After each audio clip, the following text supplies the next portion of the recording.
Ibu dan Bapak, nama Allah, nama Rasulullah. Di belakang saya ini adalah gambar-gambar. Yang mana gambar ini kalau kita lihat ada di masjid semua, ya. Pertama, coba perhatikan menara yang warna hijau ini merupakan menara Bapak Ibu sekalian. Perhatikan sebelah sana.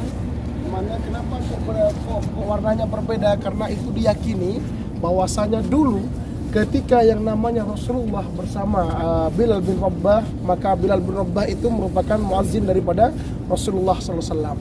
Dulu Bapak Ibu sekalian di Sirah Nabawiyah diceritakan ketika yang namanya Bilal ini mau azan, maka Bilal ini Bapak Ibu sekalian akan jalan ke sebelah kanan daripada Masjidin Nabawi. Lalu ada semacam tempat yang agak tinggi daripada tempat-tempat lainnya. Nah, itu diyakini Bapak Ibu sekalian bahwa merupakan tempat azan daripada Bilal bin Rabah. Maka tiang ini Bapak Ibu sekalian ya menunjukkan bahwasanya dulu disitulah posisi di mana Bilal bin Rabah itu azan atau mengazankan ya, atau mengazankan ketika disuruh Rasulullah Shallallahu Alaihi Wasallam. Lalu di sini Bapak Ibu sekalian ada tempat, bapak-bapak tahu kan apa ini? Hah? Masjid. Pintu apa ini bapak-bapak? Tadi malam yang ziarah? Rasulullah.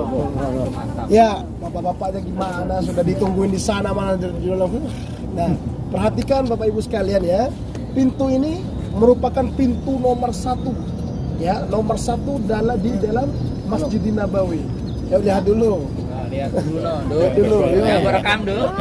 Itu deh buka. Kesempatan langka ya. Bapak Yati gak usah megang tas, gak ada HP ya. Gak usah rekam, gak usah rekam.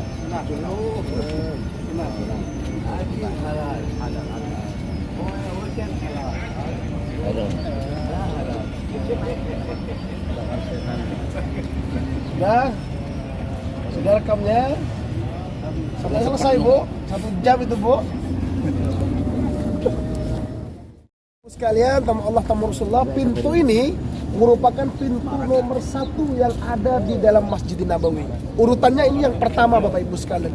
Di mana posisinya Bapak Ibu sekalian? Lurus dengan garis ini ya, dan dengan jalan ini, maka ketemu pintu ini. Kenapa kok pintu ini Bapak Ibu sekalian? Ada apa? Karena pintu ini namanya pintu Babus Salam. Saking berkahnya pintu ini, daerah yang lurus dengan pintu ini dinamakan Babus Salam.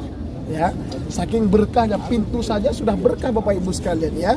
Tamu Allah, tamu Rasulullah. Nah, Bapak Ibu, tamu Allah, tamu Rasulullah, pintu ini diyakini kalau kita datang pertama kali ke kota Madinah lalu kita masuk ke dalam pintu nomor 1 ini, maka diyakini kita akan selamat sampai kita pulang Bapak Ibu sekalian ya. Sehingga dinamakan, enggak boleh ibu-ibu, sehingga dinamakan pintu As-Salam, artinya selamat ya. Selamat Bapak Ibu sekalian, tamu Allah, tamu Rasulullah. Nah, ini juga pintu di mana bapak-bapak kalau mau ziarah ke Rasulullah, ya, mau ke makam Rasulullah, coba seperti tadi malam ya. Bismillahirrahmanirrahim. Assalamualaikum ya Rasulullah. Seperti itu ya.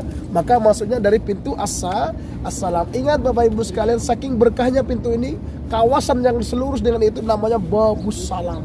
Jadi ini namanya Syari As-Salam. Ini namanya Babus Salam ya. Mukhlisin Tour juga hotelnya daerah situ. Itu namanya Manazil Al-Falah ya. Sekarang nggak dipakai karena kenapa? Nggak muat. Ada yang tahu bapak-bapak apa ini? Makam Rasulullah Sallallahu Alaihi Wasallam. Siapa yang bilang Raudhah? Kacau banget. Nah, Bapak Ibu sekalian, tamu Allah, tamu Rasulullah ya. Ini adalah rumah Siti Aisyah ya. Di mana rumah Siti Aisyah yang sekarang menjadi makam Rasulullah Sallallahu Alaihi Wasallam. Dan ini penampakan ini Bapak Ibu sekalian adalah pintu makam Rasulullah, pintu makam Abu Bakar As-Siddiq, pintu makam Umar ibnu Khattab. Kalau panjenengan mau ziarah bapak-bapak terutama ya, ziarah ke Rasulullah, bagaimana cara salam yang betul? Yaitu dengan cara seperti ini Bapak Ibu sekalian. Bapak-bapak itu akan muncul dari sisi sini. Maka salam terus. Nah, perhatikan Bapak Ibu sekalian, ini ada lubang-lubang ya, dan ini adalah lubang Rasulullah Sallallahu Alaihi Wasallam. Kenapa? Karena lubang ini sejajar dengan Rasulullah Sallallahu Alaihi Wasallam. Coba kita lihat ke atasnya ya. maka ada tulisan huna assalam ala Rasulullah sallallahu alaihi wasallam. Artinya ya, kalau mau salam ke Rasulullah di sini. Nah, maka ketika sejajar dengan ini maka assalamu alayka ya Rasulullah, assalamu alayka ya Nabi Allah, assalamu alayka ya Habiballah. Terus jalan ke depan, maka ada tulisan lagi huna assalam ala Abi Bakar As-Siddiq. Maka artinya kalau mau salam ke Abu Bakar dari sini assalamu alayka ya ashabi Rasulillah Abu Bakar As-Siddiq. Maju lagi Bapak Ibu sekalian, maka ketemu dengan Umar Ibn Khattab. Itu cara salam yang betul bagi bapak-bapak tamu Allah tamu Rasulullah. Nah, Bapak Ibu tamu Allah tamu Rasulullah, berarti ada 3 orang di situ, Mak. Iya. Yang pertama itu Rasulullah, yang kedua yaitu Abu Bakar, yang ketiga itu Umar Ibn Khattab. Ya, kok bisa, Mas? Ya, kok bisa? Jadi ceritanya Bapak Ibu sekalian, dulu sebelum yang namanya Abu Bakar wafat, sebelum yang namanya Umar wafat ya, Rasulullah wafat, Siti Aisyah ini bermimpi. Mimpinya apa? Ada 3 bintang jatuh di rumah Siti Aisyah ini. Yang pertama ternyata Rasulullah. Yang kedua yaitu Abu Bakar. Kok bisa Abu Bakar, Bapak Ibu sekalian? Karena ketika itu Bapak Ibu sekalian, Abu Bakar berwasiat ya. Berwasiat seperti apa? Nanti kalau saya wafat, kalau saya meninggal, tandu jenazah saya, bawa jenazah saya ke depan makam Rasulullah SAW. Kalau diizinkan, masukkan. Ditandu betul Bapak Ibu sekalian. Dulu pintunya itu ada gemboknya. Nah, gemboknya itu jatuh. Artinya itu isyarat Rasulullah mengizinkan maka dimasukkan. Sedangkan Umar bagaimana? Sebetulnya tempat itu diinginkan oleh yang namanya Siti Aisyah. Ya, Siti Aisyah juga mau dimakamkan di situ. Namun Umar meminta melalui siapa? Abdullah bin Umar, anaknya Bapak Ibu sekalian, diutus oleh Umar. Coba kau minta ke Ummul Mukminin, ke Siti Aisyah. Nanti kalau saya mati dimakamkan di sana.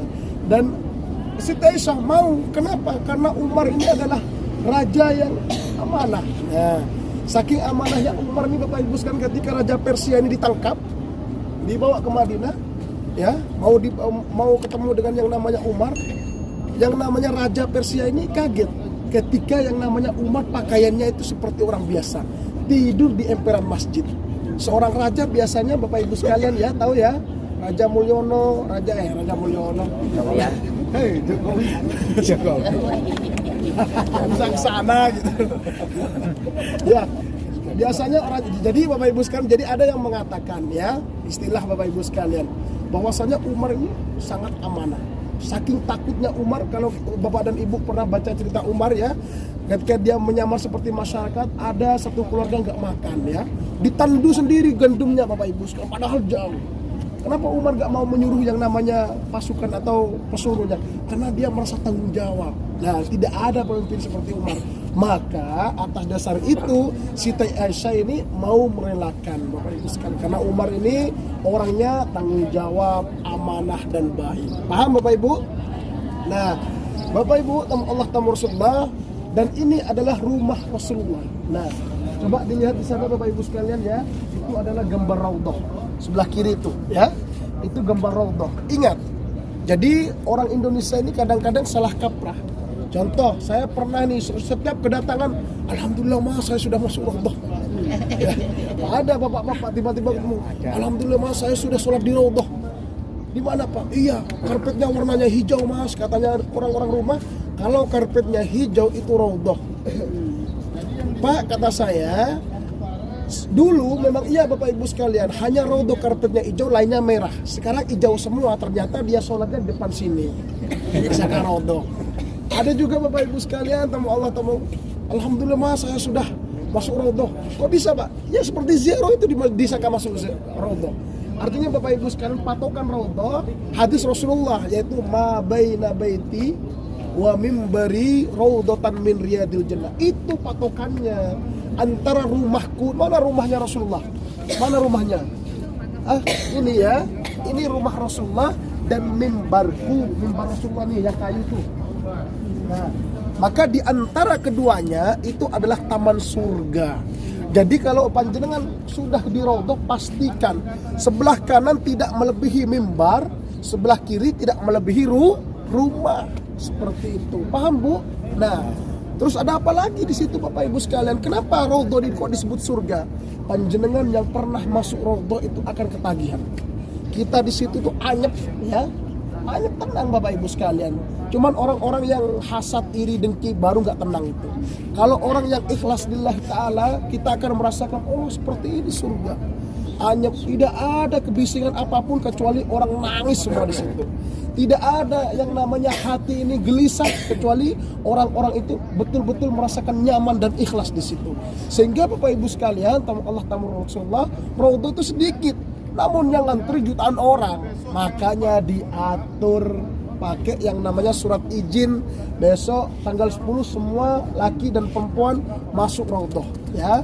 Dan Bapak Ibu sekalian, lalu apa faedahnya kita ketika dalam Raudhah? Maka insya Allah doa-doa kita Bapak Ibu sekalian akan diijabah oleh Allah Subhanahu wa Ta'ala. Yang kedua Bapak Ibu sekalian, kita dekat dengan Rasulullah, dekat dengan Rasulullah SAW ya. Dan juga Bapak Ibu sekalian, di Raudhah ini perhatikan ada tiang-tiang tuh, tiang-tiangnya banyak. Tiang apa aja itu Mas? Ada tiang Ustuwanatul Aisyah, ada tiang Ustuwanatul Syarir, ada tiang Ustuwanatul Haris, banyak tiang delegasi. Pertama, kenapa aku dinamakan tiang Aisyah? Karena itu yang ditunjuk oleh Rasulullah ketika Siti Aisyah bertanya, ya Rasul, di mana tempat yang paling ijabah di dalam Raudhah? Maka ditunjuklah titik itu yang sekarang dibangun Ustuwanatul Aisyah atau tiang Aisyah. Lalu ada Ustuwanatul Syarir. Apa Ustuwanatul Syarir atau tiang Syarir? Ketika dulu Rasulullah iktikaf, Rasulullah itu berbaring di situ Bapak Ibu sekalian. Ketika Rasulullah iktikaf berbaring di situ, ada yang jaga namanya Sayyidina Ali, sehingga dibangun Ustuwanatul Haris. Nah, suatu ketika Rasulullah ini bangun, dilihat oleh Ali punggungnya itu berbekas kayu, pelepah kurma. Tahu? Pernah panjenengan tidur di tikar atau di kayu, lalu di sininya berbekas. Pernah sakit tidak itu? Sakit. Lalu bilang Ali, ya Rasulullah, saya akan carikan permadani yang terbaik di dunia, kiros yang lembut untuk panjenengan. Apa kata Rasul? Semua kenyamanan dan kenikmatan itu tidak pantas kepada saya. Bapak Ibu tamu Rasulullah, ingat Rasulullah ini makhluk yang paling mulia ya, makhluk yang paling agung. Cuman dikasih sajadah yang lembut itu tidak pantas. Bagaimana kalau panjenengan seandainya nyampe di hotel, saya buang kasurnya, saya buang selimutnya ya, kira-kira seperti apa panjenengan? Kira-kira seperti apa panjenengan? Ketawa. Ketawanya. Nyampe Australia itu. Oh, ini. Artinya apa Bapak Ibu sekalian? Allah taala Rasulullah mengajarkan kepada kita untuk senantiasa sederhana, untuk senantiasa tidak tamak terhadap dunia. Pelajaran penting dari Rasulullah Bapak Ibu sekalian ya, biasa-biasa saja kita di dunia. Yang penting panjenengan sudah siap untuk amal ibadah nanti dibawa ke yang namanya akhirat. Rasulullah cuma dikasih sajadah, gak pantas katanya ya. Karena makhluk yang paling mulia Bapak Ibu sekalian ya. Kata Allah Subhanahu wa ta'ala, laula ya Muhammad, ya, seandainya bukan karena engkau ya Muhammad, maka saya tidak mau menciptakan yang namanya dunia. Cuma dikasih sajadah gak mau Bapak Ibu sekalian. Gak pantas katanya. Seandainya panjenengan kasurnya saya buang, udah mulai itu ya. Artinya apa? Sekali lagi Bapak Ibu sekalian, Rasulullah itu patut kita tauladani, patut kita contoh ya.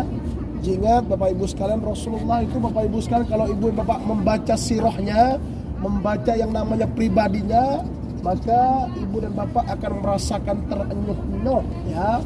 Artinya, ya Allah, masih ada manusia seperti ini, seperti itu ya. Ketika Rasulullah dihajar oleh yang namanya Quraisy, berdarah-darah Bapak Ibu sekalian, Rasulullah tidak marah. Yang marah itu malaikat. Ya Muhammad, kalau darahmu itu jatuh ke bumi, maka saya akan tarik yang namanya gunung yang paling besar di sini. Saya timpakan kepada Quraisy biar hancur rata, kata malaikat. Apa jawaban Rasulullah Bapak Ibu sekalian? Apa jawaban Rasulullah? Gak usah, orang-orang itu tidak tahu. Oh, seandainya saya ya, maka ketika ada tawaran seperti itu saya ambil pulpen, catat malaikat, Bromo, Semeru, Tumpang. Seandainya saya ya.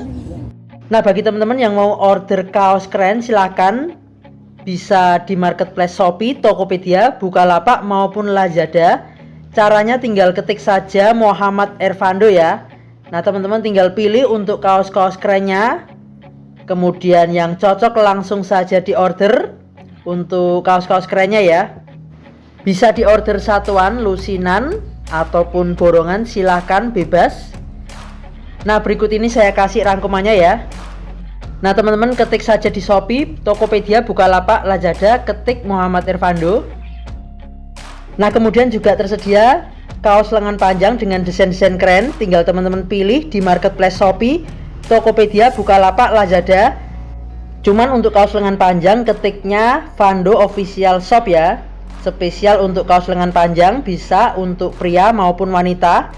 Nah untuk wanita yang berjilbab sangat cocok ya, karena pakai lengan panjang tersedia juga. Dan tentunya dengan desain-desain kaos yang keren, kekinian. Nah silakan teman-teman bisa ketik di Shopee, Tokopedia, Bukalapak maupun Lazada, ketik saja Vando Official Shop.